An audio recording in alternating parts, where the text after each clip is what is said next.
Hello my friends and welcome. Let's start this one straight away from the frontline updates. The situation in Kupiansk is actually getting better for Ukrainian army, despite Putin's claim that Russia fully occupied the city, but no, it is not even close like that. For the last 24 hours, I obtained the information from Ukrainian military, Ukrainian officials, and they also published this one in their official resources that Ukraine mostly cut the Russian supplies not far away from Hulaipole. So basically, Russia struggles to feed their forces, supplying them in Kupiansk city itself. They sent the army groups there, they put their flags in multiple of the districts of the city, but other than that, they were not capable to create the bridgehead to keep their forces for extensive period of time. One of our officers writes that it's the positive news in Kupiansk front line, which I have spoken repeatedly. So yeah, he was mentioning it for several days already, that the situation is getting better. Yes, in the northern area over here, enemy is unable to develop success and has lost the initiative. On this direction, enemy just loses people and even territories. In the city itself, Ukraine launched the cleanup, and it may continue for a long time, as it's quite difficult to completely eliminate several hundreds of the units of the enemy. Especially in such an urban territory, it requires a very large amount of time and resources. So it's the most recent message that was published several hours ago. Also, President Zelensky, by the way, noticed that Ukraine is counterattacking in Kupiansk and clearing up the city, which is outstanding. I guess if Ukraine is successful in definitely cutting Russian armed forces or repelling them from Kupiansk, it's going to be a very, very huge motivation damage for Russia, because Putin already proclaimed that he got Kupiansk. He calls the city Kupiansk under control. He doesn't know even how to spell the city names properly. Those cities he occupies, yeah. But what is interesting that again yesterday Putin wore his military uniform and met with generals, including General Commander Gerasimov. What an ugly pose. Well, Putin said that Russia should create a buffer zone in the northern using the northern group of the armed forces. It means Sumy region, and it could be also Chernihiv, maybe partially Kharkiv. It again tells that Putin is this kind of the delusional chief in command who doesn't know what is happening on the ground. He is being mispresented with the information probably, or basically he overestimates the capabilities of his army because it is attacking in multiple of the points with just limited success, and Russia cannot be successful right now in a new direction.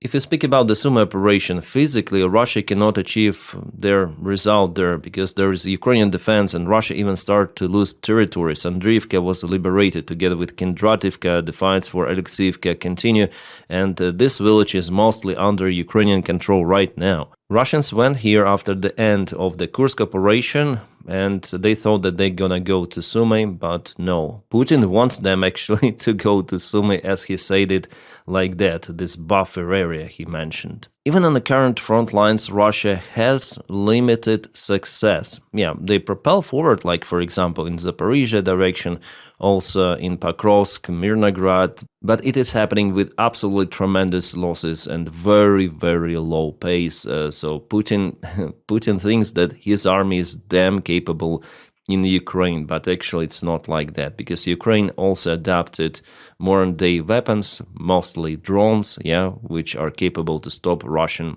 assaults. Even in Pokrovsk, Russia is unable to close this bottleneck with their main forces. Yes, sometimes their groups are moving even in this direction over here, but it was like that even a couple of weeks ago. It's not possible to deliver supplies to this army group of Ukraine using vehicles already for 2 weeks. I mean, not possible without losses. By the way, we have the report from the deep state military map source, and they geolocated the recent Russian movements. Yeah, I'm gonna lower my image and put it in the corner for you to see everything. So Russians were spotted in those multiple of the areas. So there is the presence of them in front of this bottleneck, but actually all of those videos showed that those infiltration attempts were cancelled by Ukrainian drone operators. Those infiltration attempts were happening like that in the same area before. It doesn't mean that Russia really closed this area completely, physically encircling Ukrainian group in Mirnograd. No, it's not like that, but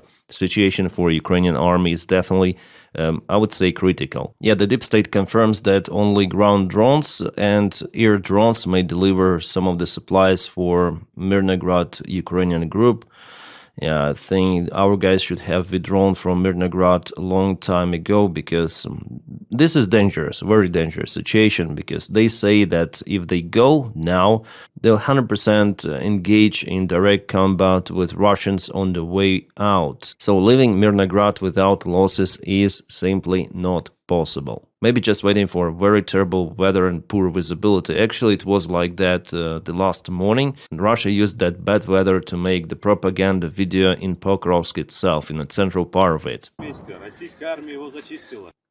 So they call Pokrovsk Krasnoarmeysk. This Russian says that they cleared it up, but drones are still flying, and you see that the weather, it's kind of, well, it's not too much foggy, I would say, but still foggy. And they went to the Stella just for some moments to take this picture, and later on they disappear, because for a long time it's impossible for them to stay there. You see, they are running from the local basement over here very fast to take this picture and leave, because it's very, very dangerous for them. They used this weather, otherwise it wouldn't be possible for them to film it. By the way, Gerasimov yesterday said that Pokrovsk is fully taken by Russians. Maybe he saw that kind of the video, but actually it's not like that. The gray area is out there, and even Russian military bloggers, they say about it, that Pokrovsk is not yet liberated, they call it. If you check out my Kursk analytic, he shows that there is extension of the gray zone. Yeah, definitely, as I mentioned you, with those images, Russians were spotted, but all of them were annihilated by Ukrainian drones. Russians are not controlling this territory with the infantry. Yes, sometimes, occasionally, presence. That's why I'm saying that if Ukraine starts to withdraw the forces, there is the risk of the direct combat with Russians. And Russians also try to mine this area, yeah, according to our guys' reports coming from our guys. The critical areas here, Rivne and the Russian advancement from Liman. Ukraine tried to counterattack here, but it didn't help. But at the same time, there is the presence of the Ukrainian armed forces in the northern part of Pokrovsk, so everything is mixed out there. But our guys still continue to defend Mirnograd for very, very extensive period of time. Actually, I thought that Russians might take Mirnograd maybe a couple of weeks ago or something like that. In Konstantinivka direction, Russia also moved a little bit forward towards Stupachki direction, but it's not too much. Yeah, they still struggle to go into the settlement for urban fights. With a single attack vector, mainly for Russians, it's very, very slow and difficult. Now let's go to the deep state military map. There Russia advanced towards Hulaipole, so it was yesterday or 2 days ago, and it is today. Again, you see this movement here. Russians, unfortunately, they go every day closer to the main defense line and to defense hub, which is Hulaipole itself. The fight for it will start probably, maybe even this week. So yeah, Putin says that the situation on the front lines is fully in Russians' hands. We see that it's not always like that. Russia has advantage over Ukraine, it's clear. They're the side that takes most of the ground, but they're also the side that takes most of the losses. And it's crazy. I cannot show you all of the pictures that I see coming from the drone videos, but guys, they have absolutely crazy amount of the losses. It has never been like that since the beginning of the war, I might say. Magyar shared the video from outskirts of the Pokrovsk. It's crazy. Every meter there is a body, bodies everywhere. And with that, how long they might continue? How many forces may they potentially waste for entire occupation of Donbass? With the current scale of the losses, this number could double the entire Russian losses in this war, which will create, of course, more instability inside Russia itself. So for Ukraine, it's very important to exchange ground for time. Catastrophe! Whoa. Yeah, I would comment exactly the same words. Catastrophe. This Turkish tanker Mersin got in trouble not far away from Senegal coast. According to the tracking data, this tanker was also spotted in Novorossiysk port several days ago. So this actually Turkish vessel is the part of the Russian shadow fleet. Yeah, Turkey is a NATO country, but they want to make business as usual with Russia, as by the way Donald Trump and Vitkov and all of that. About the ship, it's been reported there were 4 of the Kabooms, some of them, and the water went to the technical compartment, to machine compartment, but the vessel didn't go down to the bottom. It is like that in distress and probably was towed away from this area. It happened, I think, 1 day or 2 days ago. A very unique video was published showing the Ukrainian interception of the Russian Shahed drone.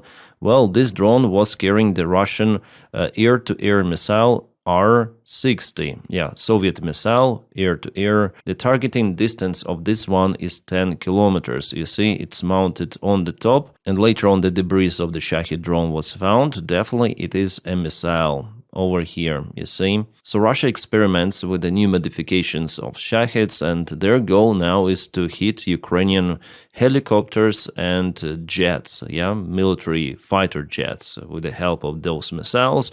Well, it didn't work this time, but they want to make it happen. They want to shut down Ukrainian, maybe even F-16s. Well, I'm not sure that technically it's possible to achieve, but they experiment, which is not good. But Ukraine also targets the Russian infrastructure. Yesterday, this fox bat was spotted in Dagestan. Yeah, geolocated, the picture was taken. The goal was the Caspian factory of the precise mechanics.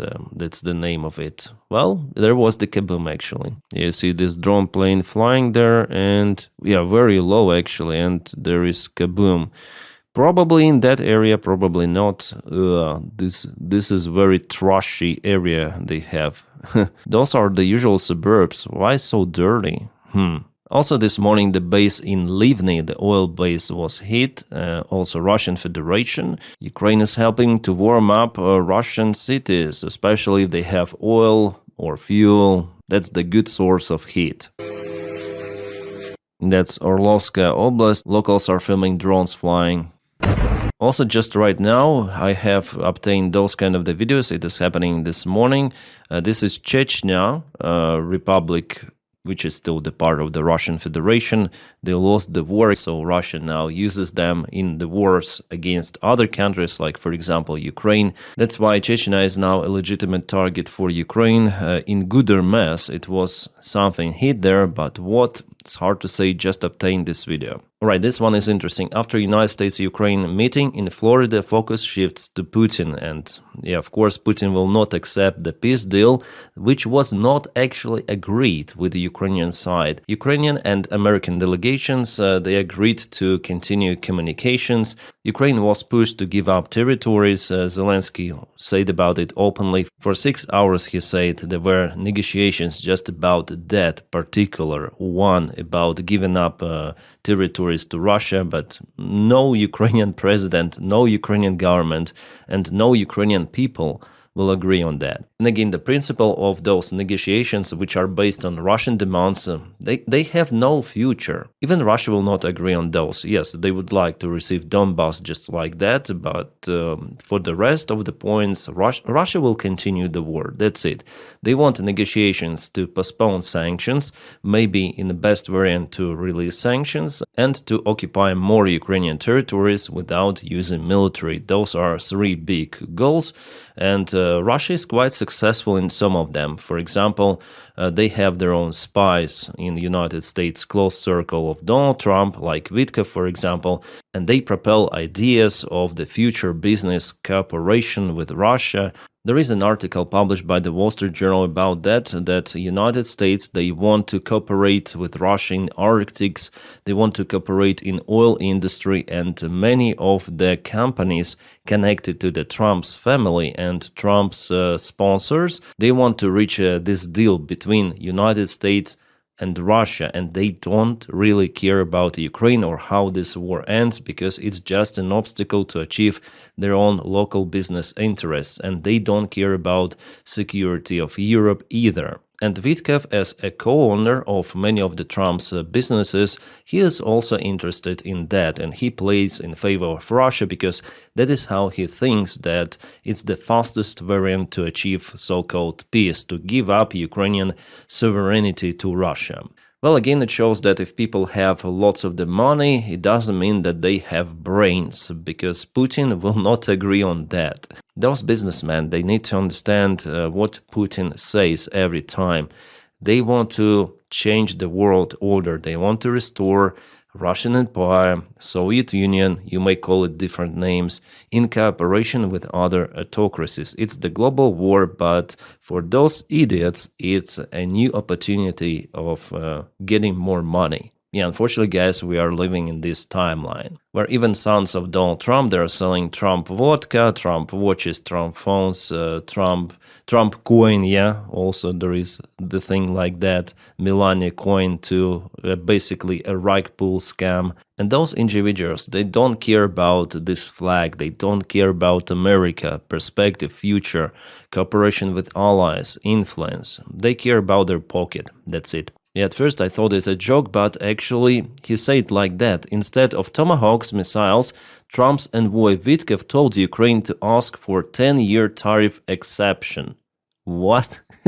He doesn't understand what is happening at all. What good is a handful missiles, he said. The real plan, turn post-war Ukraine into business deal, with United States firms cashing in and Putin's terms quietly accepted. Yeah, absolutely. Shit, this is a stupid motherfucker. And yeah, by the way, about tariffs, there are implemented tariffs on Ukraine, yes, but not on Russia. Well, luckily, our European allies, they are more understandable. For example, Macron stated that Ukraine already agreed on ceasefire. Even in March this year, Putin didn't agree, so it's understandable that he is not willing to stop the war. And every time United States administration, it's so flattering with Russians, it's just crazy. The only exception is that they applied sanctions on Russia, but they could be lifted if the agreement is reached just like that very easily. And if they do not implement more sanctions on Russia, those which were implemented before could be easily circumnavigated after some time. Well, in general, I would say that so far those negotiations with the United States of America for Ukraine, they're more or less okay. Judging on who is in charge of the White House, it could be way worse. For example, Ukraine continued to cooperate with European partners to purchase United States weapons, and still Ukraine obtains intelligence. But initially, of course, Ukraine was pressed a lot by United States, and there was information in media that United States even threatened to cancel entirely all of the military support and intelligence for Ukraine during the first days of this 28-point peace plan that was dismantled. And now there is a big scandal around it, as you may understand, including Vitkov, including Doni, who didn't read this plan, but they push Ukraine, yeah? All of those officials, maybe even Ruzzia is pushing Ukraine because he is forced to do it by his chief. But actually it is an unachievable goal for the United States because they don't have the lever to act on Ukraine. And by canceling military support, they are not canceling Ukrainian independence or canceling Ukrainian army in general. Yes, it's gonna be harder for Ukraine in that case, could be harder, but this limited military support Ukraine has from USA doesn't worth just giving up Ukrainian territories. It's basically for nothing. That's why Ukraine doesn't agree on that for sure. Yeah, we'll see very soon what it's gonna be because Vitkov flies to Moscow this week. I expect this nothing burger drama to continue. My friends, and please support my job on Patreon. The link for it is in the video description right below. And you also may support me on membership. You may just press the button join to join membership. And that is what makes this content really possible. It's my full-time job, so thank you so much for hiring me for this mission. If you don't have that opportunity for support, you might just press your like to this video and subscribe for the channel. Thank you so much for that as well. My friends, I wish you all a peaceful sky wherever you are and have a great time.